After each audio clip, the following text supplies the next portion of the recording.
Bismillahirrahmanirrahim. Assalamualaikum warahmatullahi wabarakatuh. Alhamdulillahirabbil alamin. Wassalatu wassalamu asrafil anbiya'i wal mursalin wa ala alihi wa ashabihi ajmain. Alhamdulillah. Hari ini kembali Ramadan menyapa dalam kehidupan kita. Banyak hikmah yang bisa kita petik di bulan suci nan mulia ini, yang semuanya mengarah pada peningkatan makna kehidupan kita. Makna peningkatan nilai diri kita, makom spiritual kita, dan pembeningan jiwa serta nurani kita. Sesungguhnya kewajiban puasa ini bukan sesuatu yang baru dalam tradisi keagamaan manusia. Puasa telah Allah wajibkan kepada kaum beragama sebelum datangnya Nabi Muhammad Sallallahu Alaihi Wasallam. Sebagaimana Allah berfirman dalam surat Al-Baqarah ayat 183. Ya ayyuhalladzina amanu kutiba alaikumusiyam kama kutiba alal ladzina min qablikum la'allakum tattaqun.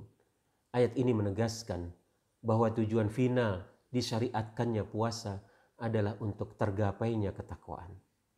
Namun perlu diingat bahwa ketakwaan yang Allah janjikan itu bukanlah sesuatu yang gratis dan cuma-cuma yang diberikan kepada siapa saja yang berpuasa.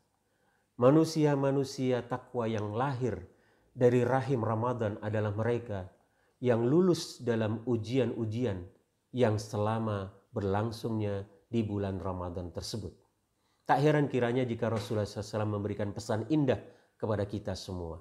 Kam min sha'imin laisa lahu min siyamihi ilal ju'i wal atas.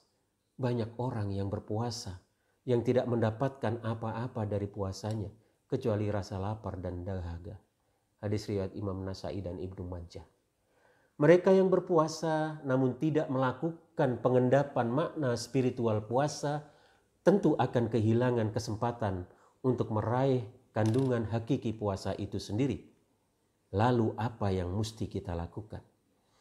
Beberapa hal berikut ini mungkin akan bisa membantu menjadikan puasa kita penuh rahmah, berkah dan bermakna.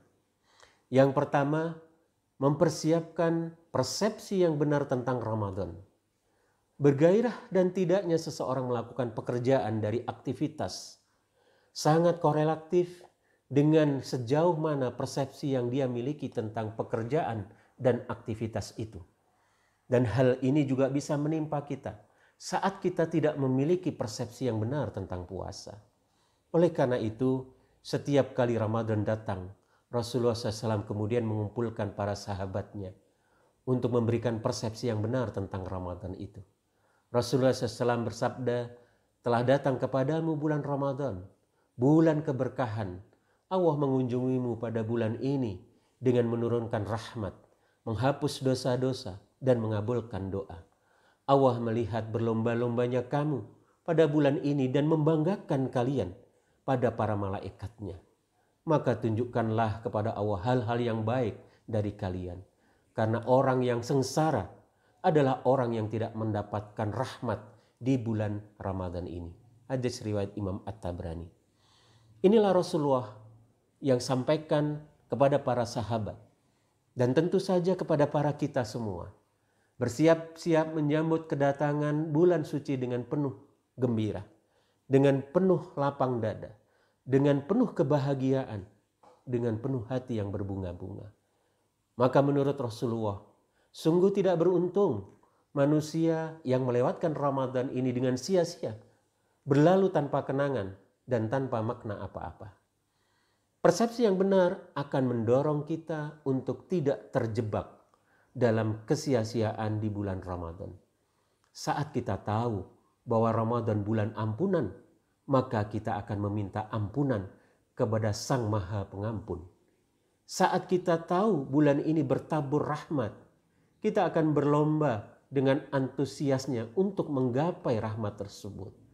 Saat kita tahu pintu surga dibuka, kita akan berlari kencang untuk memasukinya. Dan saat kita tahu pintu neraka ditutup, kita tidak akan mau mendekatinya sehingga dia akan menganga. Ma'asyiral muslimin rahimakumullah. Yang kedua, yaitu membekali diri kita dengan ilmu yang cukup dan memadai. Untuk memasuki puasa kita harus memiliki ilmu yang cukup tentang puasa itu, tentang rukun yang wajib kita lakukan, syariat-syariatnya, hal yang boleh dan membatalkan, dan apa saja yang dianjurkan.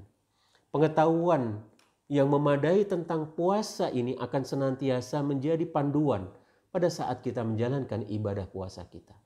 Ini sangat berpengaruh terhadap kemampuan kita untuk meningkatkan kualitas ketakwaan kita, serta akan mampu melahirkan puasa kita menjadi puasa yang bermakna dan berarti. Rasulullah SAW sabdakan, barang siapa puasa Ramadan dan mengetahui rambu-rambunya dan memperhatikan apa yang semestinya diperhatikan, maka itu akan menjadi pelebur dosa yang dilakukan sebelumnya. Agar puasa kita bertabur rahmat, penuh berkah dan bermakna, sejak awal kita harus siapkan dengan mengisi puasa dari dimensi lahir dan batinnya. Puasa merupakan sekolah moralitas dan etika, tempat berlatih orang-orang mukmin, latihan bertarung, membekap hawa nafsunya, berlatih memompa kesabarannya, berlatih mengokohkan sikap amanahnya, berlatih meningkatkan semangat baja dan kemauan, berlatih menjernihkan otak dan akal pikiran. Puasa akan melahirkan pandangan yang tajam, sebab perut yang selalu penuh makanan akan mematikan pikiran, meluberkan hikmah, dan meloyokkan anggota fisik kita. Puasa melatih kaum muslimin untuk disiplin dan tepat waktu, melahirkan perasaan kesatuan kaum muslimin, menumbuhkan rasa kasih sayang, solidaritas, simpati, dan empati terhadap sesama. Tak kalah pentingnya yang harus kita tekankan dalam puasa adalah dimensi batinnya, di mana kita mampu menjadikan anggota badan kita berpuasa untuk tidak melakukan hal-hal yang Allah murkai. Dimensi ini akan dicapai kala mata kita puasa untuk tidak melihat hal-hal yang haram. Telinga kita tidak untuk melihat atau menguping hal-hal yang melalaikan kita dari Allah SWT. Mulut kita berpuasa untuk tidak mengatakan perkataan dusta dan sia-sia. Kaki kita tidak melangkah ke tempat-tempat yang bertabur maksiat dan kekejian. Tangan kita tidak pernah menyentuh harta yang haram. Pikiran kita bersih dari sesuatu yang menggelapkan hati.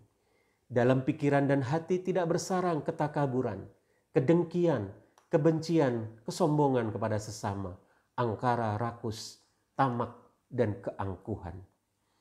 Rasulullah SAW pernah memberikan sebuah kisah tentang sahabat beliau bernama Jabir bin Abdullah. Berkata Rasulullah, jika kamu berpuasa, maka hendaknya puasa pula lah. Puasakan pula pendengaran dan lisanmu dari dusta dan dosa-dosa. Tinggalkan menyakiti tetangga. Hendaknya kamu bersikap tenang pada hari kamu berpuasa. Jangan pula kamu jadikan hari berbukamu sama dengan hari berpuasamu. Barang siapa yang tidak meninggalkan perkataan dusta dan mengamalkannya, maka Allah tidak akan menghajatkan dari orang itu untuk tidak makan dan tidak minum. Hadis riwayat Imam Bukhari dan Ahmad dan yang lainnya. Mari kita jadikan puasa sebagai langkah awal untuk membangun gugusan amal-amal kebaikan kita ke depan. Aqulu qouli hadza astaghfirullaha li wa lakum. Billahi taufiq wal hidayah. Wallahu muwaffiq ila aqwamit thariq. Wassalamualaikum warahmatullahi wabarakatuh.